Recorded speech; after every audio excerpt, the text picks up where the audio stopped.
மத்திய உள்துறை அமைச்சரும் மூத்த பாஜக தலைவருமான அமித் ஷா, காங்கிரஸ் தலைவர் ராகுல் காந்தி புதன்கிழமை செப்டம்பர் 11, 2024 அன்று இடஒதுக்கீடு குறித்த தனது கருத்துக்காக கடுமையாக விமர்சித்தார். மேலும் இது காங்கிரசின் இடஒதுக்கீடு எதிர்ப்பு முகத்தை மீண்டும் முன்னிலைப்படுத்தியுள்ளதாக கூறினார். மிஸ்டர் காந்திக்கு ஒரு கடுமையான செய்தியை அனுப்பிய உள்துறை அமைச்சர், பாஜக இருக்கும் வரை இடஒதுக்கீட்டை யாராலும் ரத்து செய்ய முடியாது அல்லது தேசத்தின் பாதுகாப்பில் குழப்பம் ஏற்படுத்த முடியாது என்று கூறினார். இடஒதுக்கீட்டிற்கு எதிரான ராகுல் காந்தியின் பாரபட்சம் அமெரிக்க பாஜகவில் அம்பலமானது.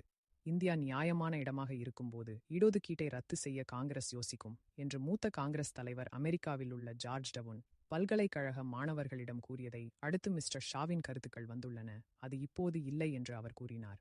எக்ஸ் இல் ஒரு பதிவில் மிஸ்டர் ஷா நாட்டை பிளவுபடுத்த சதி செய்யும் சக்திகளுடன் நிற்பதும் தேச விரோத அறிக்கைகளை வெளியிடுவதும் ராகுல் காந்திக்கும் காங்கிரஸ் கட்சிக்கும் வழக்கமாகிவிட்டது. ஜம்மு காஷ்மீர் தேசிய மாநாடுகளை ஆதரிப்பதாக இருந்தாலும், ஜம்மு காஷ்மீரில் தேச விரோத மற்றும் இடஒதுக்கீடு எதிர்ப்பு நிகழ்ச்சி நிரலாக இருந்தாலும் அல்லது வெளிநாட்டு மேடைகளில் இந்தியாவுக்கு எதிரான அறிக்கைகளை வெளியிட்டாலும், ராகுல் காந்தி எப்போதும் தேசத்தின் பாதுகாப்புக்கு அச்சுறுத்தல் மற்றும் உணர்வுகளை புண்படுத்துகிறார். பிராந்தியவாதம், மதம் மற்றும் மொழி வேறுபாடுகளின் அடிப்படையில் பிளவுகளை ஏற்படுத்தும் காங்கிரசின் அரசியலை ராகுல் காந்தியின் அறிக்கை அம்பலப்படுத்துகிறது. நாட்டில் இடஒதுக்கீட்டை ரத்து செய்ய வேண்டும் என்று பேசிய ராகுல் காந்தி, காங்கிரசின் இடஒதுக்கீடு எதிர்ப்பு முகத்தை மீண்டும் ஒருமுறை முன்னிலைப்படுத்தியுள்ளார். மிஸ்டர் ஷா எழுதினார், RSS குறித்து ராகுல் காந்தியின் அமெரிக்க பேச்சு புயலை கிளப்பியுள்ளது. பாஜக இதை ஆபத்தான கதை என்கிறார்கள்.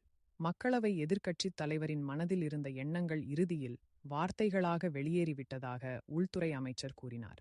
பாஜக இருக்கும் வரை இடஒதுக்கீட்டை யாராலும் ரத்து செய்யவோ நாட்டின் பாதுகாப்பில் குழப்பம் ஏற்படுத்தவோ முடியாது என்பதை ராகுல் காந்திக்கு தெரிவித்துக் கொள்கிறேன் என்றார். தலையங்க மதிப்புகளால் உங்களுக்கு தரமான பத்திரிகையை வழங்குவதற்கு எங்கள் அறிக்கையிடல் சந்தாதாரரை இப்போதே சந்தா செலுத்துகிறது.